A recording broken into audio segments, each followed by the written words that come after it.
കൊല്ലം municipal കോർപ്പറേഷനിലെ ഇരവിപുരം വാളത്തുങ്ങൽ എന്ന പ്രദേശത്തെ വാളറാംകാവ് എന്ന് മുൻകാലങ്ങളിൽ വിശേഷിപ്പിച്ചിരുന്ന വാളത്തുങ്കൽ കാവ് അഥവാ വനദുർഗാ ക്ഷേത്രവും ചുറ്റുമുള്ള 2.5 ഏക്കറിൽ വ്യാപിച്ചു കിടക്കുന്ന വൃക്ഷക്കൂട്ടങ്ങളും കൊല്ലം റെയിൽവേ സ്റ്റേഷന് മുന്നിൽ നിന്നും കൊട്ടിയം റൂട്ടിൽ സഞ്ചരിച്ച് കൊല്ലൂറുവിള പള്ളിമുക്കിലെത്തി വലത്തേക്ക് ഇരവിപുരം റെയിൽവേ ഓവർ ബ്രിഡ്ജ് കയറി ഇറങ്ങുമ്പോഴുള്ള തിരുമുക്കിൽ നിന്നും ഇടത്തേക്ക് തിരിഞ്ഞ് കൂട്ടിക്കടയിലേക്കുള്ള റോഡിൽ ഇരവിപുരം പോലീസ് സ്റ്റേഷൻ അപ്പുറമായുള്ള ജോളി ജംഗ്ഷൻ എന്ന ഒരു ചെറിയ അങ്ങാടിയിലെത്തിച്ചേരും.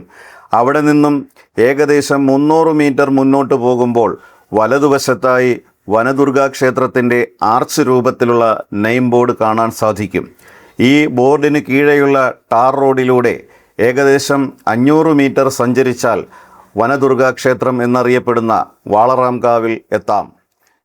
വാളറാംകാവിൻ്റെ കൂടുതൽ വിശേഷങ്ങളും കാഴ്ചകളും നമുക്ക് ഈ വീഡിയോയിലൂടെ അറിയാം. ഏവർക്കും കോറൽ മീഡിയയിലേക്ക് സ്വാഗതം.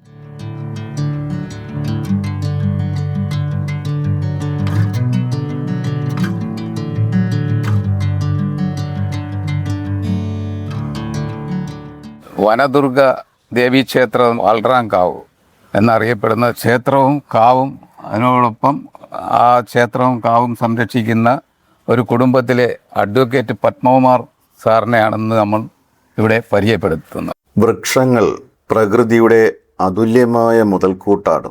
അളവറ്റ പ്രാണവായുവിനെ ഉൽപ്പാദിപ്പിക്കാനും ജീവജാലങ്ങൾക്ക് തണലിടമായും അഭയസങ്കേതമായും വർത്തിക്കുന്നതിലും വൃക്ഷങ്ങൾക്ക് തുല്യം വൃക്ഷങ്ങൾ മാത്രമേയുള്ളൂ.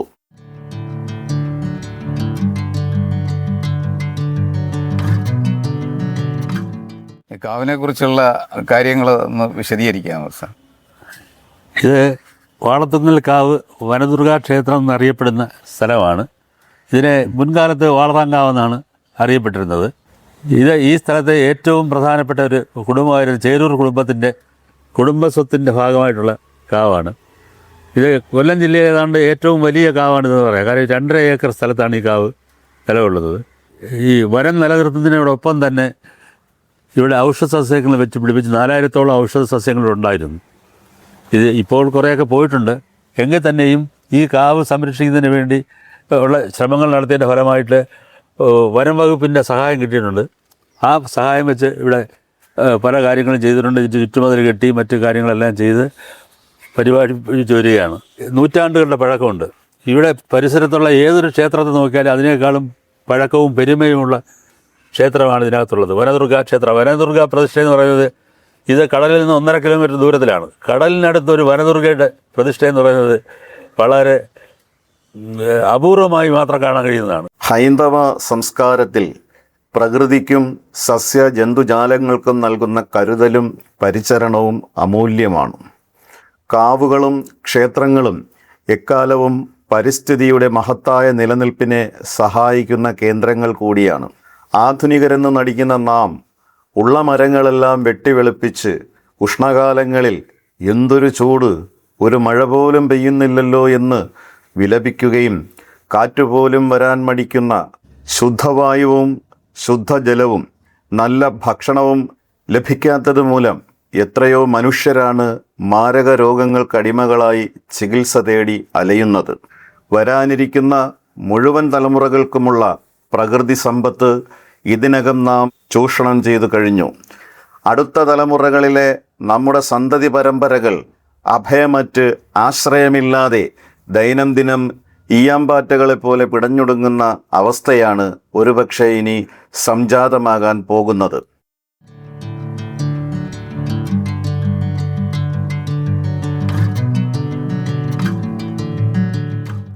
ഈ കുടുംബം വന്നത് കാടാമ്പുഴ ദേവീക്ഷേത്രത്തിൻ്റെ ഒരു കൈവഴിയായിട്ടാണ് ഇവിടെ ഈ ഒരു പ്രതിഷ്ഠ ഉണ്ടായതെന്നാണ് അറിയപ്പെടുന്നത്. ഇത് വാളറാംകാവെന്നറിയാൻ കാരണം പണ്ട് ദേശിങ്ങനാട്ട് രാജാവിനെ മറ്റ് ശത്രുസൈന്യം ആക്രമിച്ച സമയത്ത് ശത്രുസൈന്യം നാട്ടുസൈന്യത്തെ തോൽപ്പിക്കുന്ന സ്ഥിതിയായ സമയത്ത് നാട്ടുസൈന്യത്തിലെ ഒരു സൈന്യാധിപൻ ഒരു വാളെടുത്ത് മുകളിലേക്ക് എറിഞ്ഞു. ആ വാൾ ചെന്ന് ഒരു കടന്നൽ കൂട്ടിൽ കൊണ്ട് കടന്നൽ പൊട്ടിയിളകി വന്ന് ശത്രു സൈന്യത്തെ തുരത്തി. അങ്ങനെ വാളെറിഞ്ഞ് ആ വാൾ തൂങ്ങിക്കൊണ്ട നിലയ്ക്ക് ആ വാളെറിഞ്ഞ സ്ഥലത്തുണ്ടായ കാവിനെ വാളറാങ്കാവെന്നും വാള് തൂങ്ങിക്കിടന്ന ഈ പ്രദേശത്തെ വാളത്തുങ്കൽ എന്നും അറിയപ്പെട്ടു. അങ്ങനെയാണ് വാളത്തുങ്കൽ സ്ഥലനാമം തന്നെ ഉണ്ടായത്. ഇത് ഒരു നഗര കേന്ദ്രീകൃത ജനവാസ മേഖലയാണ്. ഈ കാവ് ഒരു ടൂറിസ്റ്റ് കേന്ദ്രമല്ല, മറിച്ച് ഭക്തജനങ്ങൾക്ക് എല്ലാ ദിവസവും രാവിലെയും വൈകിട്ടും പൂജകളിൽ പങ്കെടുക്കാൻ സംവിധാനങ്ങളുള്ള ആരാധനാലയമാണ്. പൂജാ സമയങ്ങളിലൊഴികെ കാവിൻ്റെ ഗേറ്റുകൾ അടഞ്ഞുകിടക്കും. ആരെങ്കിലും ഇവിടെ വരാൻ ആഗ്രഹിക്കുന്നെങ്കിൽ ക്ഷേത്ര ഭരണസമിതിയിൽ നിന്നും മുൻകൂട്ടി അനുവാദം വാങ്ങേണ്ടതുണ്ട്. നൂറ്റാണ്ടുകൾക്ക് മുമ്പ് ഉത്തര കേരളത്തിലെ കാടാമ്പുഴയിൽ നിന്നും വാളത്തുങ്കലിൽ എത്തിയ ചേരൂർ കുടുംബത്തിൻ്റെ വകയാണ് അമൂല്യമായ ഈ പച്ചത്തുരുത്ത്. അപ്പോൾ ഈ കാവിനുള്ളിൽ ഏതൊക്കെ തരത്തിലുള്ള മരങ്ങളും സസ്യങ്ങളും ഒക്കെ ഉണ്ട്? അതിനെ ഏത് വിധത്തിലാണ്, ആരാണ് ഇതൊക്കെ സംരക്ഷിച്ചു പോകുന്നത്? ഈ ചേരൂർ കുടുംബത്തിന് ഒരു ചേരൂർ ട്രസ്റ്റ് ഉണ്ട്. ആ ട്രസ്റ്റിൻ്റെ ഭാരവാഹികളാണ് ഈ സംരക്ഷണം നടത്തിക്കൊണ്ടിരിക്കുന്നത്. സംരക്ഷണം നടത്തുമ്പോൾ ഇവിടെ ഏതാണ്ട് 4000-ഓളം തൈകൾ പാലോട് ബൊട്ടാണിക്കൽ ഗാർഡനിൽ നിന്ന് നാഗാർജുന ഫാർമസ്യൂട്ടിക്കൽ കുളത്തൂപ്പുഴ ഫോറസ്റ്റിൻ്റെ പ്ലാന്റേഷൻ അവിടെ നിന്നെല്ലാം കൊണ്ടുവന്ന് വെച്ച് പിടിപ്പിച്ചാണ് ഇത്രയും മരങ്ങളുണ്ടായുള്ളത്. 150-ലധികം പഴക്കമുള്ള ഇലഞ്ഞിയും മറ്റ് മരങ്ങളുമൊക്കെ ഇവിടെ ഉണ്ട്. ഈ മരങ്ങളൊക്കെ ഉള്ളിലേക്ക് കയറി പോയാൽ നമുക്ക് കാണാൻ കഴിയുന്നതേ ഉള്ളൂ. ഇപ്പോൾ ഞാൻ നിൽക്കുന്നതിന് വലത്ത് വെച്ച് തന്നെ ഒരു കരിഞ്ഞോട്ട എന്ന് പറയുന്നതാണ് നിൽക്കുന്നത്. എനിക്കൊരു 10 വയസ്സുള്ളപ്പോൾ പോലും ഇത് ഇത്രയും നിന്നുള്ളതായിട്ടാണ് എനിക്ക് തോന്നിയിട്ടുള്ളത്. അതങ്ങനെ നിൽക്കുന്നു. പിന്നെ എല്ലാത്തരം മരങ്ങളും ഈട്ടി, ആഞ്ഞിലി തുടങ്ങി വൻമരങ്ങളും ചന്ദനവും രക്തചന്ദനവും ഒക്കെ ഇവിടെ ഉണ്ട്. പിന്നെ അപൂർവമായിട്ടുള്ള മരങ്ങളെല്ലാം ഈ കൊണ്ടുവന്നിട്ട് അതിനെല്ലാം പാലോട് ബൊട്ടാണിക്കൽ ഗാർഡനിൽ നിന്ന് തന്നെ ആളെ കൊണ്ടുവന്ന് ഐഡൻറ്റിഫൈ ചെയ്ത് ബോർഡ് എഴുതി അതിൻ്റെ മലയാളം പേരും ഇംഗ്ലീഷ് പേരും പിന്നെ ശാസ്ത്രീയമായ നാമവും എഴുതി വെച്ചിട്ടുണ്ടായിരുന്നു. അതൊക്കെ കുറേ അങ്ങ് നഷ്ടപ്പെട്ടു പോയി. ഇപ്പോഴും ചില മരങ്ങളിലൊക്കെ ബോർഡ് കാണാൻ സാധിക്കും. മരങ്ങളുടെ വൈവിധ്യം കാണണം, ഇതിനകത്തേക്ക് പോയാലേ നമുക്ക് കാണാൻ കഴിയുള്ളൂ.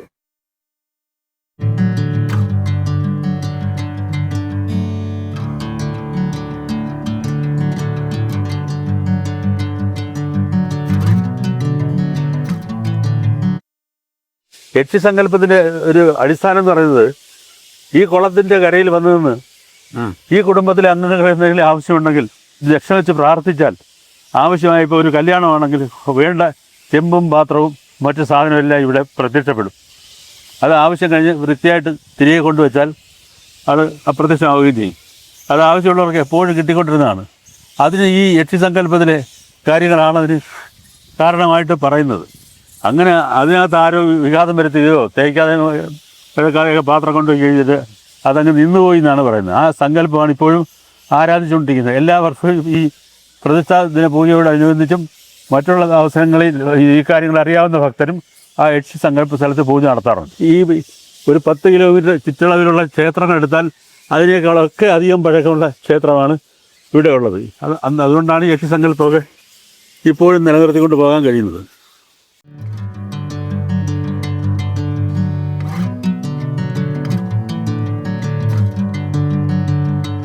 ചേരൂർ കുടുംബത്തിലെ ഏറ്റവും പ്രധാനപ്പെട്ട ആളെന്ന് ഉണ്ടായിരുന്നത് CP പരമേശ്വരൻ പിള്ള എന്ന് പറയുന്ന അഡ്വക്കേറ്റാണ്. അദ്ദേഹം കൊല്ലം ബാർ അസോസിയേഷൻ്റെ പ്രസിഡൻ്റായിട്ടും സെക്രട്ടറിയായിട്ടും ഒക്കെ നിരവധി തവണ തിരഞ്ഞെടുക്കപ്പെട്ടുള്ള ആളാണ്. അദ്ദേഹമാണ് ഇതിൻ്റെ ഭാഗ ഉടമ്പടിയും ഭരണ ഉടമ്പടിയും എഴുതിയുണ്ടാക്കിയത്. ഭാഗ ഉടമ്പടിയും ഭരണ ഉടമ്പടി അനുസരിച്ച് കാവിന് വേണ്ടി 2.5 ഏക്കറുള്ള സ്ഥലവും ഓഫീസിന് വേണ്ടി 1.5 ഏക്കറുള്ള സ്ഥലവും അവിടെ ഇട്ടിരുന്നു. അതിനകത്ത് ഈ കുടുംബാംഗങ്ങളെ 6 തായ്വഴികളായിട്ട് 129 കുടുംബങ്ങളായിട്ട് വിഭജിച്ച് അവർക്കെല്ലാം വസ്തു വീതം വെച്ച് കൊടുക്കുകയും ഇത് രണ്ടും പൊതുവകയായിട്ടും വിഭജിക്കാനാവാത്ത സ്വത്തായിട്ടും ഇട്ടേക്കുകയാണ്. ഇപ്പോഴും അത് വിഭജിക്കപ്പെടാൻ പറ്റാത്ത തരത്തിലുള്ള പ്രമാണമാണ് ഇതിന്.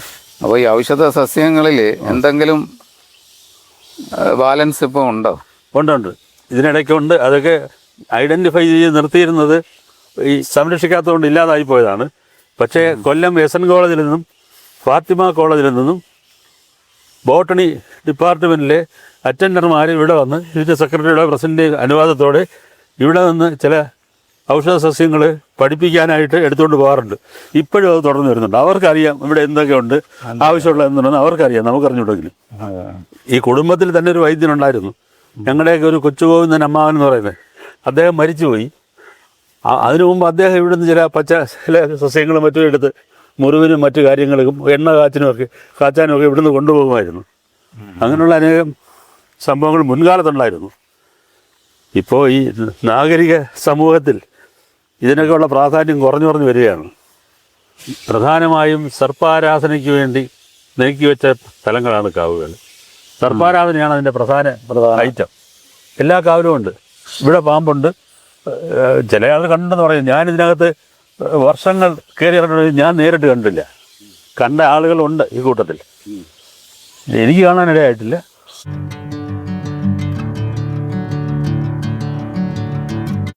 ഈ നിർമ്മാണ പ്രവർത്തനങ്ങളൊക്കെ നടത്തിയെന്ന് പറയുന്ന കുടുംബങ്ങളുണ്ടല്ലോ, അത് ഈ ചേരൂർ കുടുംബമായിട്ട് ചെറു കുടുംബത്തിലെ അംഗങ്ങളാണ്. അല്ല വേറെ കുടുംബാംഗങ്ങൾക്കൊന്നും ഇതിനകത്ത് ഒരു പ്രാതിനിധ്യമില്ല. പിന്നെ ആരാധനയ്ക്ക് ഇവിടെ ആര് വന്നാലും നമ്മൾ ജാതി മത ഭേദമന്യേ എല്ലാവരെയും അനുവദിക്കും. ആരെങ്കിലും സംഭാവന എന്നാൽ സ്വീകരിക്കുകയും ചെയ്യും. അത്രയേ ഉള്ളൂ. അല്ലാതെ ആ കാര്യത്തിൽ ഒരു വേർതിരിവില്ല. പക്ഷേ ഭരണത്തിലും മറ്റു കാര്യങ്ങളിലും ഒരു പ്രാതിനിധ്യം മറ്റ് കുടുംബാംഗങ്ങൾക്ക് നൽകിയിട്ടുണ്ട്. എൻ്റെ മുൻഗാമികളായ ആളുകൾ പരിസ്ഥിതി സംരക്ഷണത്തിന് വളരെയധികം പ്രാധാന്യം കൊടുത്തിരുന്ന ആളുകളായിരുന്നു. അതുകൊണ്ടാണ് ഇത്രയും സ്ഥലം പൊതു ആവശ്യത്തിനായിട്ട് മാറ്റിവെച്ചുകൊണ്ട് ഇതിനകത്ത് സസ്യജാലങ്ങളും എല്ലാം വളർത്തി സംരക്ഷിച്ചു വന്നത്. അതുകൊണ്ട് തന്നെ ഈ സ്ഥലം ഈ സസ്യങ്ങളിൽ നിന്നുള്ള ഓക്സിജൻ ഉണ്ട്. ഇത് ഈ പ്രദേശത്തിൻ്റെ ഒരു ഓക്സിജൻ പ്ലാന്റായിട്ട് മാറിയിരിക്കുകയാണ്. അതുപോലെ തന്നെ ഇതിനകത്ത് കുളമുണ്ട്. അത് ഒരിക്കലും വറ്റാത്ത കുളമാണ്. അതുകൊണ്ട് തന്നെ ചുറ്റുവട്ടത്തുള്ള കിണറുകളിലെ വെള്ളം വറ്റുന്നില്ല. ഒരു ജലസ്രോതസ്സുമുണ്ട്, വായുവിൻ്റെ സ്രോതസ്സുമുണ്ട്. വായു ഓക്സിജൻ ഉൾപ്പെടുന്ന അങ്ങനെ ഈ സ്ഥലത്തിൻ്റെ ഒരു ഓക്സിജൻ പ്ലാന്റാണ് ഞങ്ങളുടെ ഈ കാവ്.